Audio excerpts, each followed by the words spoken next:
এই জিনিসটা না অন্য কোনো জায়গায় তুমি দেখতে পাবে না। ঠাকুরমশাই এখন আরতি করছেন। বিলুপ্ত জীবন দূষণ কবলে গঙ্গা কবর তলে। যে গঙ্গা আমাদের কাছে পূজিত হয় এবং সেই গঙ্গা দূষিত হলে তাহলে পুরো সমাজ দূষিত হয়। ব্যস্ত শহর, ব্যস্ত পুজো, সাথে সাথে আমিও ব্যস্ত। এই যে জায়গাটা, এটা সত্যি ব্যস্ততম জায়গা। দক্ষিণ কলকাতা, দক্ষিণ কলকাতার একটি নামকরা পুজো চেতলা অগ্রণী ক্লাব। সে চেতলা অগ্রণী ক্লাবের আজ রয়েছে 2024-এর খুঁটি পুজো, অর্থাৎ শারদ উৎসবের সূচনা হতে চলেছে। তাহলে শারদ উৎসবের সূচনায় চেতলা অগ্রণী ক্লাবে এবছর ঠিক কী হতে চলেছে সেটা আজকে জানা যাবে। চলো ভিতরে প্রবেশ করা যাক। এটা হচ্ছে একদম এন্ট্রি গেটটা, ফুল দিয়ে সাজানো। প্রবেশ করার পরেই যে ব্যানার, সে ব্যানারটা এখানে রয়েছে চেতলা অগ্রণী দুর্গোৎসব 1431, আজকের তারিখ দেওয়া রয়েছে। এবছরও সৃজনের সুব্রত ব্যানার্জি, আমরা সবাই জানি শিল্পী সুব্রত ব্যানার্জির কথা। তিনি কিন্তু গত বছর লাস্ট ইয়ারও করেছিলেন। এই যে জায়গাটা, এই জায়গাটাতে খুঁটিটা প্রতিস্থাপন করা হবে। জায়গাটা যেন ফুল দিয়ে সুন্দর করে গোল করে সাজানো, অনেক রকমের ফুল রয়েছে এখানে। পরের সেকশানে চলে আসি। পরের সেকশানে আসলেই এখানে দেখা যাচ্ছে যে খুঁটি পুজো হচ্ছে। আমার প্রত্যেকবারের মতো এবছরও এই খুঁটি দেখতে কিন্তু মানে দারুণ লাগে এবং মায়াবী। এই খুঁটি যেন মায়াবী খুঁটি। ঠাকুরমশাই পুজো কি শুরু হয়ে গেছে? আচ্ছা, চলছে প্রসেসিংয়ে। যাই হোক, চলছে। এখানকার খুঁটি কেন অন্যরকম তুমি দেখলে বুঝতে পারবে। এখান থেকে দেখো মায়ের মুখমণ্ডল যেরকম দেখা যাচ্ছে, একটা বাঁশের মধ্যে এই যে কারুকার্য করা, এটা অন্য কোনো জায়গায় তুমি দেখতে পাবে না। আমি কেন অন্যরকম বললাম, এই যে শিল্পকর্মটা গত বছরও দেখেছিলাম একটু অন্য রকমের, এই জিনিসটা না অন্য কোনো জায়গায় তুমি দেখতে পাবে না। মায়ের পুরো নাক ছাবি থেকে শুরু করে পুরো অংশটাই কিন্তু রয়েছে, মানে ওয়ান্ডারফুল খুঁটি। আজকে যে কটা খুঁটি পুজোয় গেলাম সব থেকে কিন্তু মানে সুন্দর করে সাজানো গোছানো চেতলা অগ্রণীর এই খুঁটি। যাই হোক, এই হচ্ছে টোটাল প্রিমিসেস, ঠিক আছে। অনেক বড় এরিয়া, বিশাল এরিয়ার মধ্যে পুজোটা হয়ে থাকে। এবার কামিং টু দ্য পয়েন্ট, এখানে ডায়াস রয়েছে একটা, দুটো ডায়াস রয়েছে। অনেক বড় সড়ো আয়োজন এবছর দেখতে পাচ্ছি আমি, ঠিক আছে। হলুদ এবং সাদা রঙের এই যে প্যান্ডেলের কালারটা, সেই কালারে কিন্তু ফুটে উঠেছে টোটাল চত্বরটা। রথ মানেই হচ্ছে পাঁপড়। আমার সেই ছোটোবেলার কথা মনে পড়ে যায় এই পাঁপড় খেলে। যদিও আমরা ছোটোবেলায় যেটা খেতাম, এত বড় বড় পাঁপড় খেতাম না। আমরা যেটা খেতাম সেটা সাবুর পাঁপড়টা খুব ভালো খেতাম। আমার মনে পড়ে গেল এর ছোট্টবেলার কথা। আপনাদের যদি মনে পড়ে অবশ্যই কমেন্ট করবেন। শুরু হয়ে গেল খুঁটি পুজো, চেতলা অগ্রণী 2024-এর পুজো।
দেখো দাঁড় করানোর পরে কতটা সুন্দর লাগছে।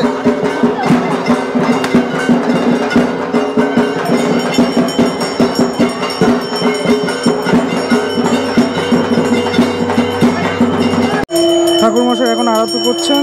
খুঁটি পুজোর একদম সময় মতো শুরু হয়েছে, যেরকম টাইম ছিল সেরকম টাইম মতোই একদম শুরু হয়েছে এবং প্রায় শেষ লগ্নে পুজো। খুব সুন্দরভাবে পুজো সম্পন্ন হয় চেতলা অগ্রণীতে। দক্ষিণের পুজো, বিখ্যাত পুজো, হেভি ওয়েট পুজো।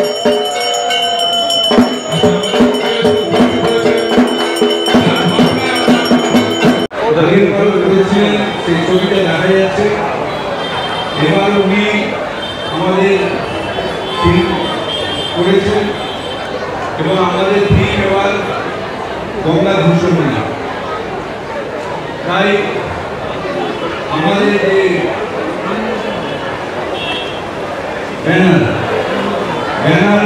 এবারের ব্যানারের উন্মোচন হবে। এবছরের যে ব্যানার, সেই ব্যানার এখন উদ্বোধন হবে এখানে। ব্যানার উন্মোচনের মাধ্যমে এবছরের খুঁটি পুজো সেটা শুরু হয়ে খুঁটি পুজো তো হয়ে গেল, শারদ সূচনা হলো আর কি।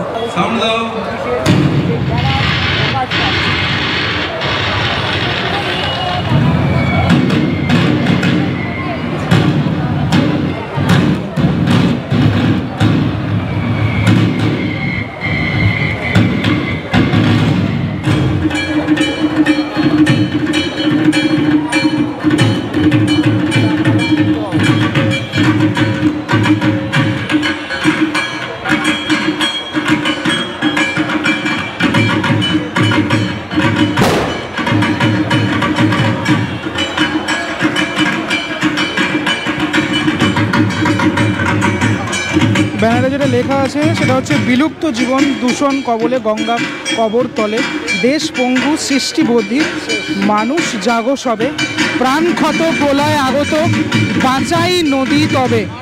টোটালটাই গঙ্গা দূষণ নিয়ে কাজ হচ্ছে এবছর। আর আশেপাশে যে ছবিটা তোমরা দেখতে পেলে সেটা গঙ্গা। অনেকক্ষণ পর একটা ছোট্ট হ্রদ দেখতে পেলাম, আমার ছোটবেলা মনে করিয়ে দেয়। এই হ্রদ দেখলেই আমার ছোটবেলা মনে পড়ে যায়। মানে আমরা ভাবতাম যে আমাদের হ্রদগুলোকে আমরা সুন্দর করে কত সাজাবো। ফাইনালি খুঁটিটাকে নিয়ে আসা হচ্ছে, এত সুন্দর একটি খুঁটি, এটা প্রতিস্থাপন করা হবে এবার। অসাধারণ একটি খুঁটি, আজকে সেরা খুঁটি। মানে আজকের কেন বলবো, আমার তো মনে হয় এবছরের শারদ উৎসবের সেরা খুঁটি বলা যেতে পারে। সবাই একত্রে রয়েছেন এবং সবাই কিন্তু একসাথে।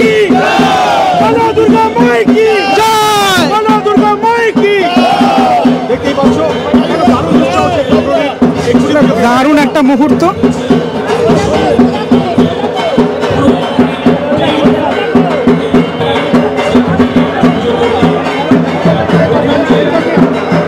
সবাই একত্রে রয়েছেন, সমস্ত ভিআইপি থেকে শুরু করে ক্লাবের সদস্য সকলে।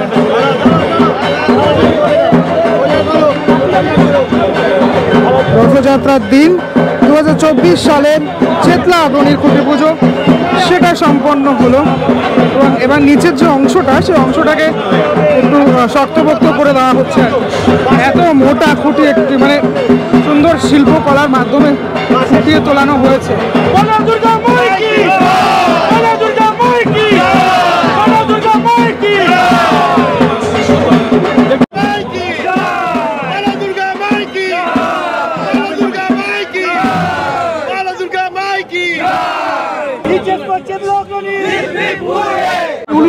এবার দেখো, এটা হচ্ছে মহিলা ব্রিগেড। উলু দিয়ে আজকে শারদ সূচনা হয়ে গেল উলুর মাধ্যমে। আহা, দারুণ দারুণ ব্যাপার একটা।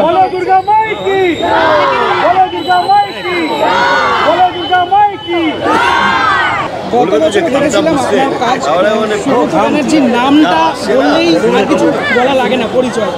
এবছর আমরা যে দেখবো গঙ্গা দূষণ নিয়ে কাজটা, আপনার মুখ থেকে শুনতে যাবো। অ্যাকচুয়ালি গঙ্গা দূষণ নিয়ে প্রস্তাবটা মেয়র সাহেবই বলেছিলেন, আর উনি ওনার জায়গা থেকে লেভেল বেস চেষ্টা করছেন এবং বলেছিলেন যে আমরা একটা পুজোর কোনো সামাজিক বার্তা দিতে চাই, এত বড় একটা প্ল্যাটফর্ম। এবং আমিও সারা জীবন আমার কাজের মধ্যে দিয়ে চেষ্টা করেছি কোনো সামাজিক বার্তা দিতে। তা দুজনের ইচ্ছেটা এক ছিল এবং আমার মনে হয় এটা অ্যাপ্রোপ্রিয়েট টাইম। এবং যে গঙ্গা আমাদের গঙ্গা জল ছাড়া পুজো হয় না, যে গঙ্গা আমাদের কাছে পূজিত হয় এবং সেই গঙ্গা দূষিত হলে তাহলে পুরো সমাজ দূষিত হয়। আমার মনে হয় সেই কারণে এটা খুবই প্রযোজ্য, সময় উপযোগী এবং সেখানে অলঙ্করণের জন্য বিভিন্নভাবে হয়তো ব্যবহার হবে এবং মানুষ যারা আছেন তারা এসে আনন্দ লাভ করবেন। এবং আমাদের মেয়র সাহেবের যে সদিচ্ছা এবং সেখানে দাঁড়িয়ে আমাদের সকলের কন্ট্রিবিউশনে হয়তো গঙ্গা আশা রাখবো আবার আমরা দূষণ বন্ধ হবে।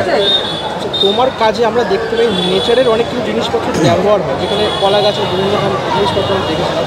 এবারে থিমেও কি নেচারে হ্যাঁ, রিসোর্স বেসড আইটেম আমি ইউজ করি কয়েকটা বিষয় নিয়ে।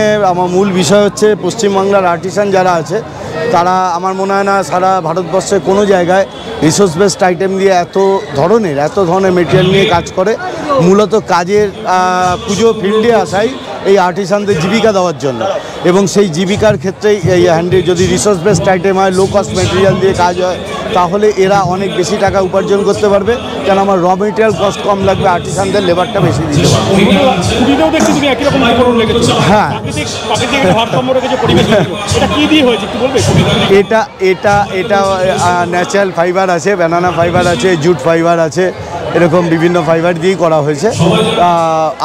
আমার প্রতিটা কাজে আমি চেষ্টা করি ইকো ফ্রেন্ডলি এবং রিসোর্স বেসড আইটেম, এবং পশ্চিমবাংলায় যে মেটেরিয়াল নিয়ে আর্টিসানরা করতে পারে এবং সহজে জীবিকা নির্ধারণ করতে পারে, সেই রকম চেষ্টা একটা রাখি তাদের জন্য।